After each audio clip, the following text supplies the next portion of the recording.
ishonchga a'zo bo'ling. Onyx avtomobiliga ega bo'ling.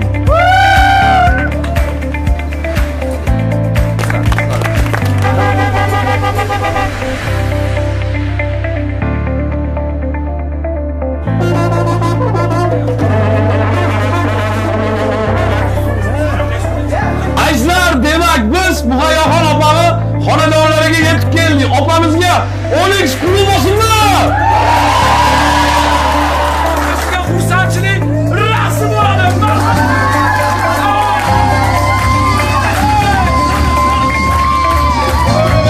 Onamizga Onyx muborak bo'lsangizlar.